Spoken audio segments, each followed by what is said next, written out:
hip fracture fixation hasn't meaningfully changed in decades, despite an aging, more osteoporotic patient population. Every single failure that happens in hip fracture care typically adds around $50,000 in episodal care costs in the United States. In a smaller company, you don't have the luxury of waste. So every hire, every study you do, every decision, it has to matter.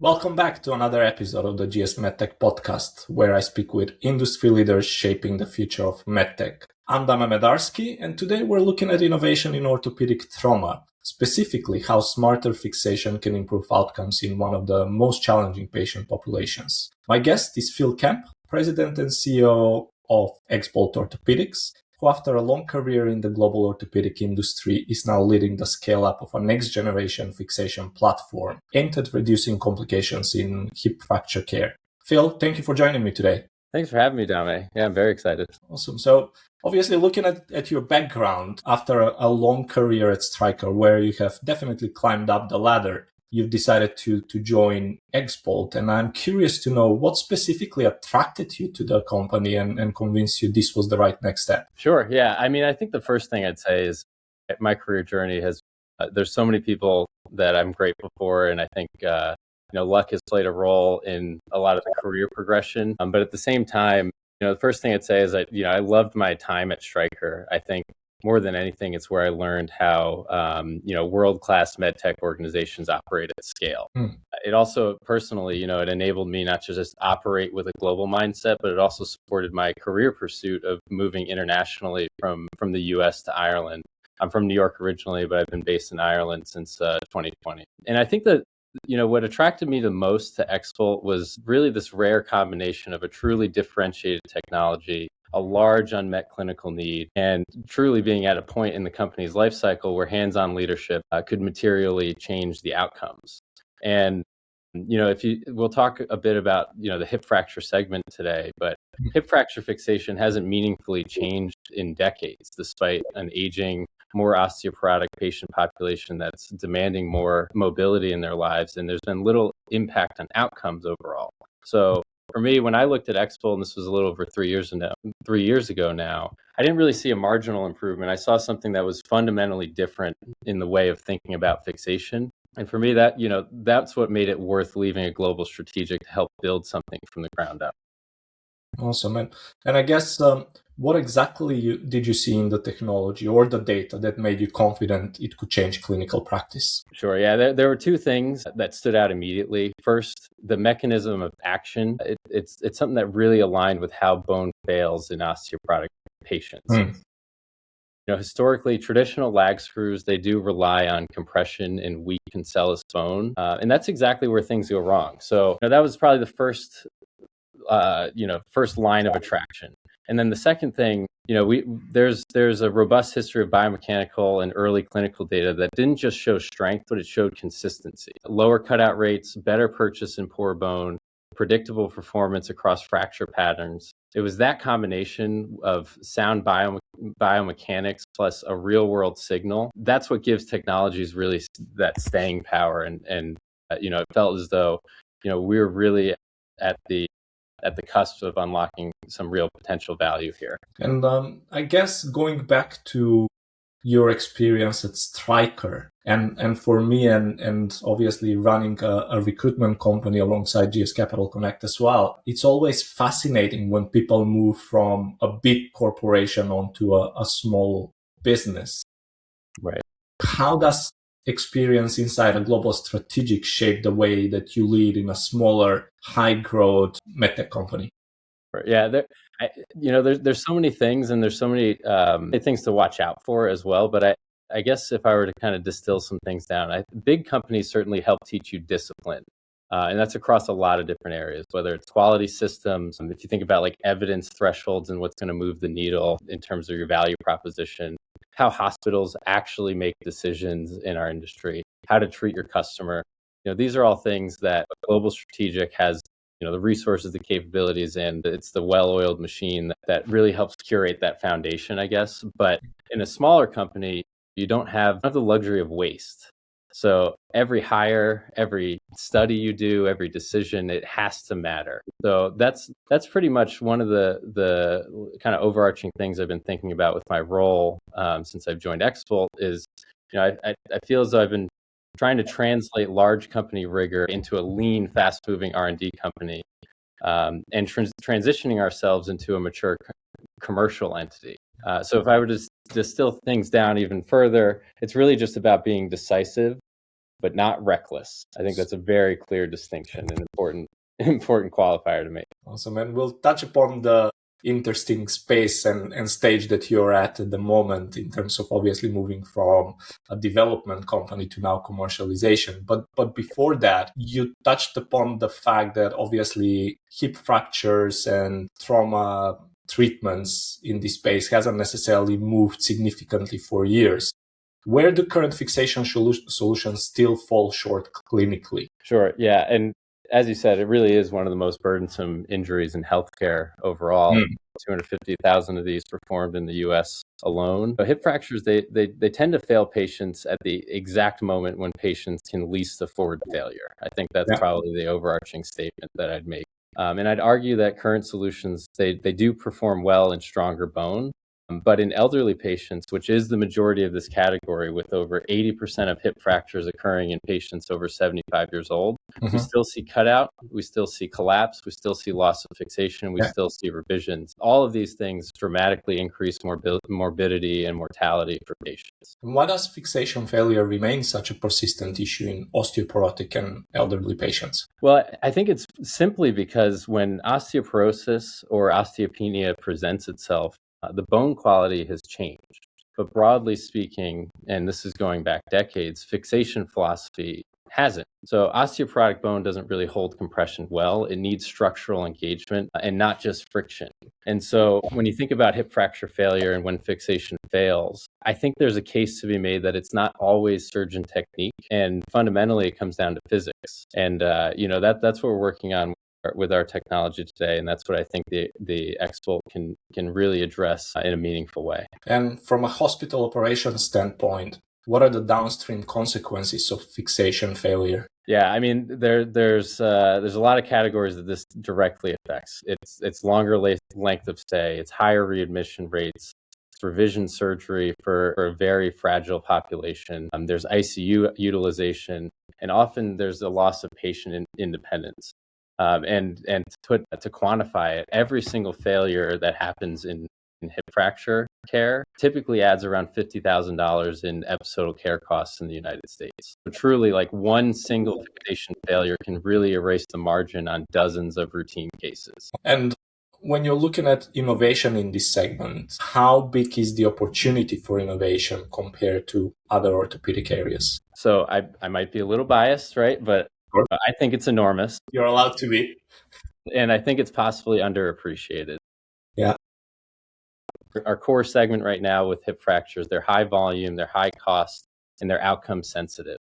But it's true, this is true in other segments in orthopedic trauma. So even small improvements from a platform technology like X-Bolt can have a system level impact. And I think that is rare in orthopedics. And just a comment, I was recently at the Southeastern Fracture Symposium in Kiowa Island. And one of the talks, there was a very sobering fact that I think amplifies this point. But 1 in 2 females and 1 in 4 males over the age of 50 will experience a fragility fracture in their lifetime. And so a platform technology like X-Bolt, I think, is something that really positions the elderly fragility fracture population to have the best hardware to care for this far too common issue. And we already have a visual of your device behind you. Just dancing over my shoulders here. But for those unfamiliar, can you please explain in simple terms how the expanding bolt mechanism works? So traditional fixation uses either a solid screw or a couple of screws that rely on engaging weak bone. The X-Bolt expands inside the femoral head. So I like to think of it as anchoring rather than just tightening. It creates a larger and more stable footprint exactly where fixation fails inside the femoral head. And from a biomechanical standpoint, why does this approach provide stronger fixation than traditional screws? Sure. Yeah. Biomechanically, it's as simple as the expansion itself increases surface area and load distribution. And what that enables is not only are you kind of compacting and improving the density of the surrounding bone when you are distributing that load, but it reduces stress concentration, it resists rotational and axial forces. And rotation and axial forces, those are kind of the two main drivers of failure in hip fracture fixation.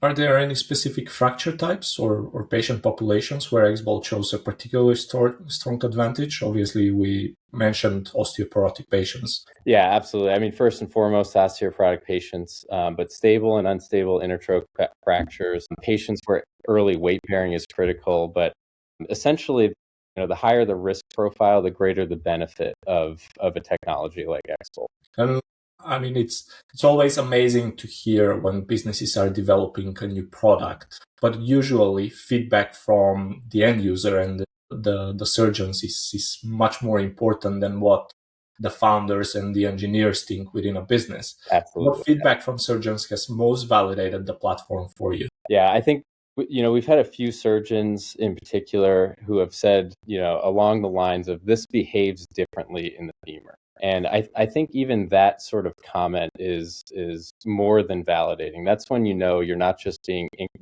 operating incrementally better, but we're here actually solving a real problem. I think above all else, hearing that sort of wow factor around the hardware and around the core principles of our technology is this perfect alignment of recognizing the clinical value and actually meeting our surgeons where they want to be. I guess the next section can be focusing on a little bit more your next steps and the early commercialization as well.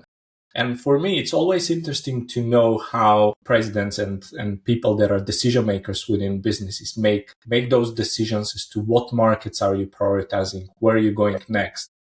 For a lot of the companies that are based in Europe, FDA is very important and the US market brings a massive significance as well. How are you prioritizing markets and sequencing your global rollouts? Sure. Yeah. I mean, I'd first say I'm also equally interested in how other leaders in our space kind of think about these decisions. I think it's so critical to understand our own positioning is learning from our peers. Of course. One of I'd say the primary approach that we've taken at X-Bolt is we do prioritize the almost this intersection of where clinical need, reimbursement, regulatory access, and surgeon advocacy align. I think especially when you're small and you have to understand opportunity costs of every decision that you make, it's not about being everywhere.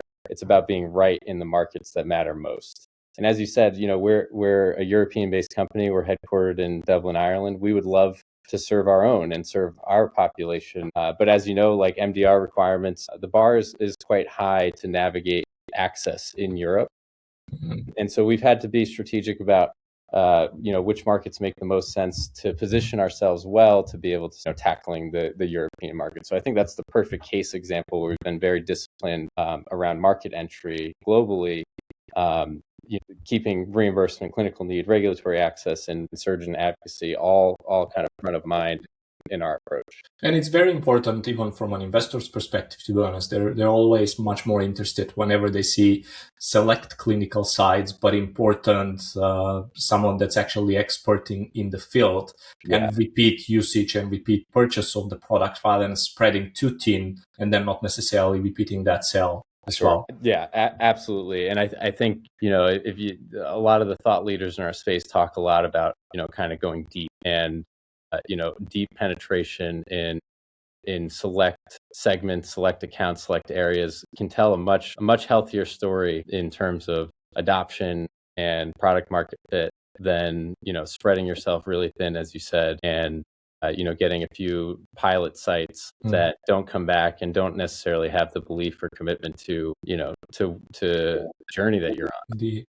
What does go-to-market model look like for you? Yeah, so we're taking a hybrid approach, and primarily in the U.S., where a lot of our commercial focus is. We have a strategic presence there, in particular because evidence, training, and service matter so much to being successful in the U.S. market.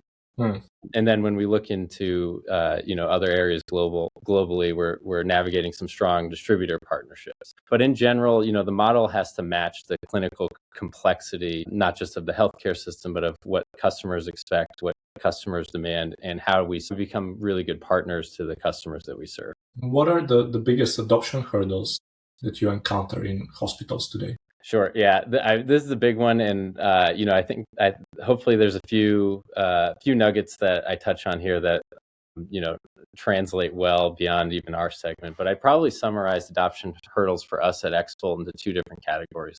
One would be change fatigue, and the second would be economic scrutiny. So with respect to change fatigue, even good ideas, they've got to earn their place, both clinically and financially. So we do ask a lot out of our early adopters, not to just place a belief in the value of the technology in their practice, but to also consider the workflow implications in their OR. And when we've come to market, we've got a few points of friction, I would say, in our instrumentation that do deviate from their standard hip fracture workflow. So working closely with customers to accept and appreciate and understand the potential trade-offs is where change fatigue certainly plays a significant role. And then with respect to economic scrutiny, and this is particularly oriented to the US market, but some of the broader shifts we've seen regarding market access and reimbursement, these are things that have certainly increased the burden that we place on early adopters to fight with value analysis committees and get on contract. And for us, we knew this would be a long, fragmented uphill battle early on. So we poured energy early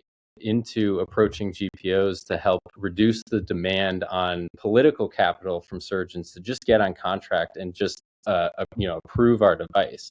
And this is somewhere we've had phenomenal success. And I think it's hallmarked by we actually just announced the beginning of February, but we've entered an innovative technology contract with Vizient effective the 1st of February. And I think that speaks volumes to what health systems see as the value of this technology. And that's been a really important focus for us, as I said, to kind of reduce the burden and the demand on political capital that we're asking of surgeons to adopt a new technology today. It's very interesting. I think it was something like 20-60-20. So you have 20% of all clinicians are early adopters and they're happy to actually advocate on your behalf. And then you have the next 60% are people that are looking for potentially clinical benefit, but also there is the hurdle of the economic value as well and the ROI on whatever they're utilizing. Exactly. And then the last 20% are the skeptics that are the hardest ones to convert. That's exactly right. And I think a lot of the focus on market access and kind of breaking some of those barriers down is to help pull some of that 60% along. The skeptics will always be there. The challengers will always be there. And I think it's important to face those challenges head on, but it's also important to be realistic about that. But by highlighting some of the or reducing some of the barriers with respect to market access, it makes this device and this technology more approachable. Yeah. That combined with the fact that we've gone to market in the US with robust clinical data, it really helps instill belief in a technology before it's even landed in the hands of some of our customers. And orthopedics, and maybe it's a majority of the MedTech industry anyway, but orthopedics in particular is dominated by large OEMs. How does X-Bolt position itself against established portfolios? Yeah, sure. And it's a great question. I mean, the first thing is we certainly don't try to out-portfolio them. And as you said, as we've been talking about, our primary focus today is serving hip fracture care. We win by solving a problem that hasn't fundamentally been addressed. And we partner strategically with the right distributors who carry a complementary bag and now have access to a high volume product that serves a wide range of specialists. So most specialties, whether they're a traumatologist, a joint recon doc, a shoulder specialist, a foot and ankle specialist, they take call and they see hip fractures, some higher volume than most, obviously, but this breadth is something that really helps us align well with a range of distributor call patterns.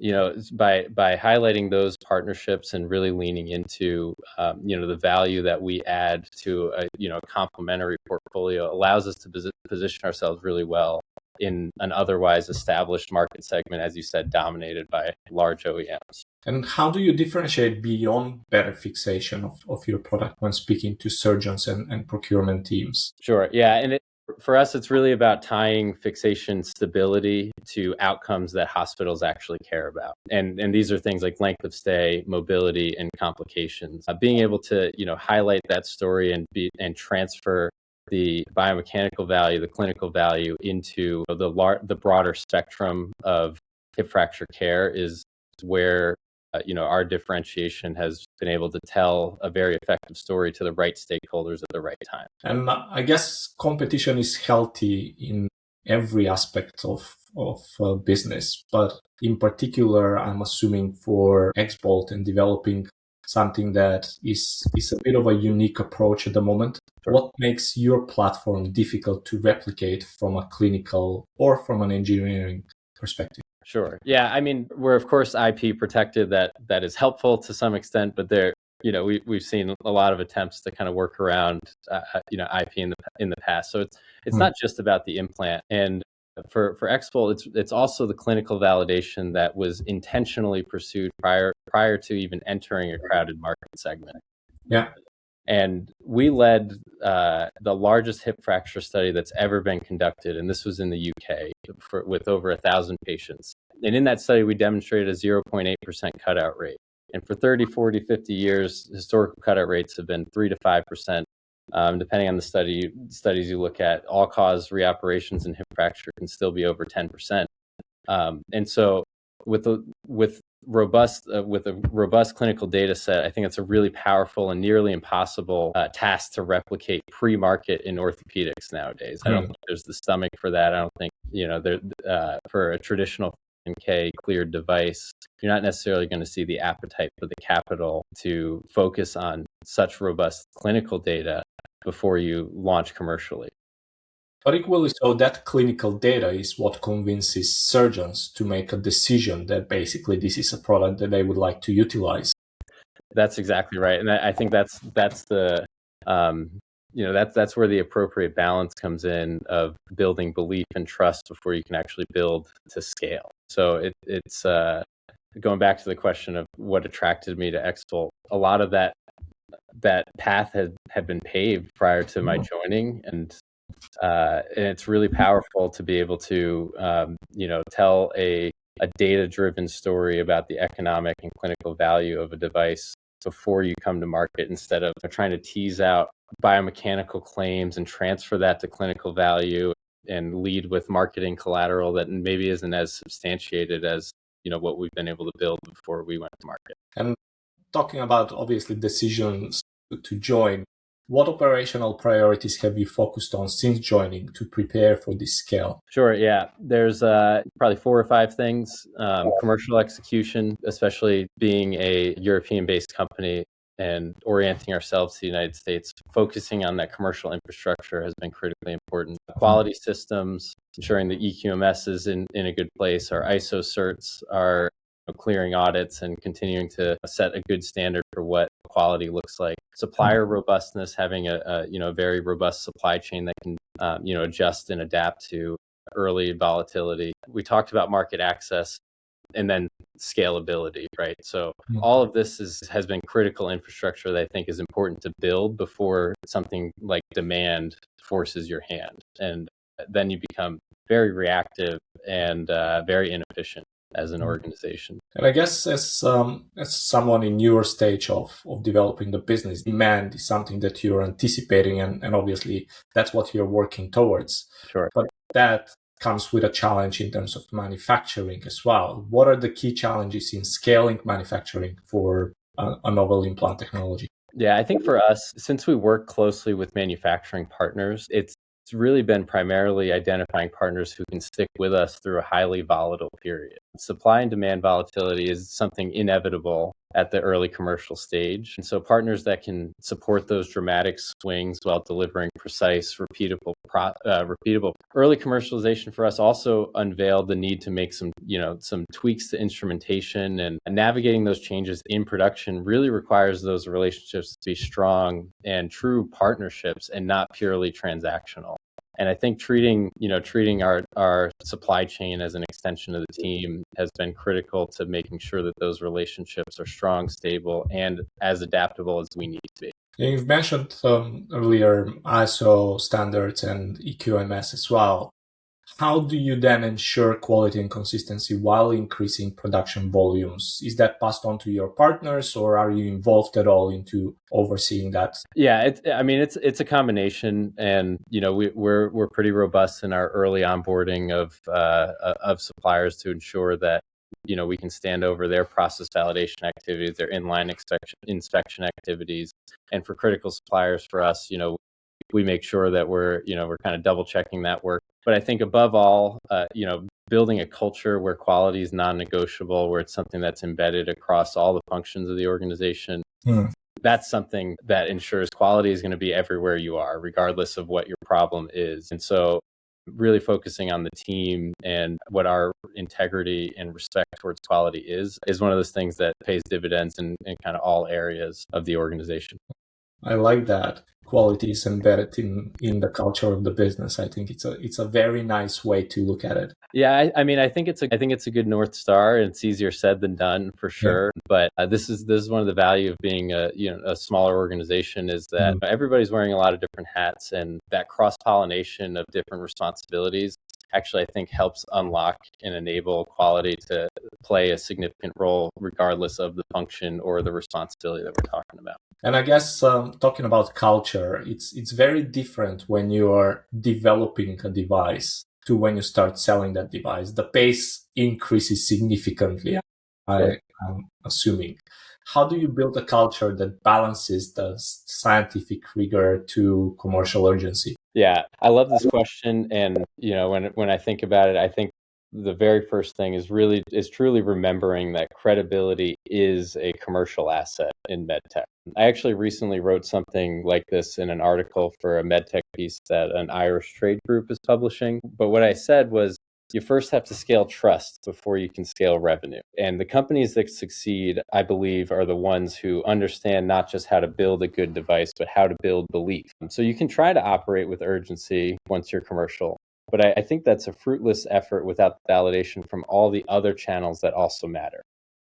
Clinical studies, biomechanical studies, peer-to-peer validation, et cetera. It's a delicate song and dance, but going back to the original point, credibility is a commercial asset. You cannot move with urgency without that belief and that credibility. And you're putting a lot of thought in leadership and structuring the business and the strategy of moving forward.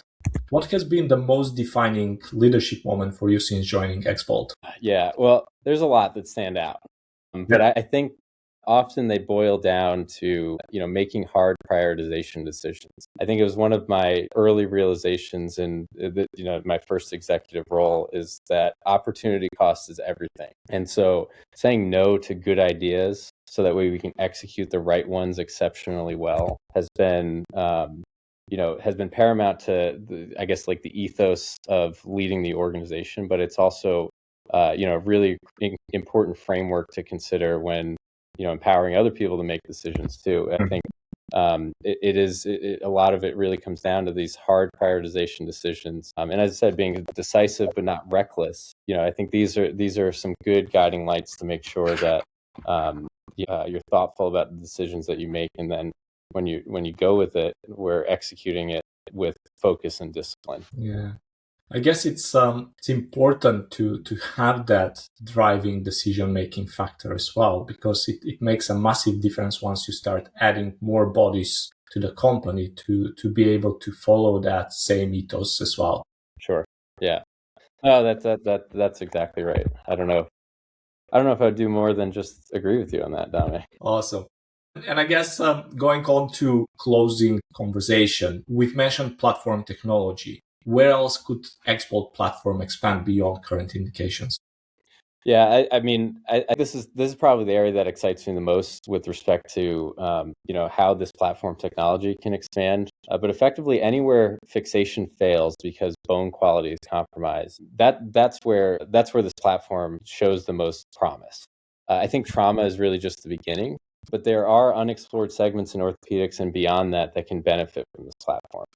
And how do you see trauma evolving over the next decade? Yeah, this is it's an interesting one with, there's a lot of noise around robotics and digitally enabled surgeries, and obviously AI coming into the MedTech space. But I think there's, more data driven, more outcome focused, and less tolerant of revision risk are probably three large buckets that I would, anticipate orthopedic trauma is kind of moving to. And I think furthermore in the U.S., we're seeing bundled reimbursement, or at least like a less fragmented care experience, get tested a bit, namely with the CMS Teams initiative kicking off this year. And if a program like this run by CMS is successful in driving down the cost of care, I'd expect more of this type of bundled model to expand in trauma. And this is something that requires all stakeholders to have a more thoughtful approach to the entire care pathway, and not just their dedicated or specific service in the continuum of care. And you've mentioned robotics, and obviously it's very prominent and visible that the industry is focusing even more on robotics, if I may say that. For sure. How might robotics, navigation, or digital planning intersect with fixation innovation? Yeah, I think precision matters more as fixation strategies, even like the evolution of X-Bolt itself, as these fixation strategies evolve. So I see digital tools as something that will amplify, not replace, good implant design. So, things like intraoperative precision or seamless integration of intraoperative imaging, potential human robot interaction or robot robot interaction. These are all things that can help amplify the effects of innovative hardware. That's kind of going back to the overarching point. I think we're talking about amplifying even if they're incremental or marginal gains, we're going to amplify them with digital tools and robotics, but it won't replace good implant design. Yeah, no doubt. So if we speak again in 5 years, what would success look like for X-Bolt? Yeah, I think I'd put it in just one phrase here, but success looks like a world where our expanding bolt technology is the standard of care and not the alternative. Amazing. Short and sharp. That's the intention. I think we're still testing it out a little bit, but I think the North Star is the right one, and I think we've got a good purpose here. Nice. And what key message would you like surgeons, investors, operators to take away about X-Bolt from this conversation? Yeah, I'd say we're not simply just chasing novelty here. I mean, you look over my shoulder, it looks like a Molly bolt. It looks like something fun that we've all used around the house to mount a TV on the wall. But in reality here, we're solving one of orthopedics' most persistent problems with discipline, with evidence, and with respect for the patient. Well, Phil, thank you so much for your time. It's been a fascinating conversation. Thank you, Dama. Yeah, this has been great. I'm really grateful that you had me on. It's been a pleasure getting to know you, and hopefully this has been a fruitful discussion for the audience. Yeah, I'm just grateful for the opportunity.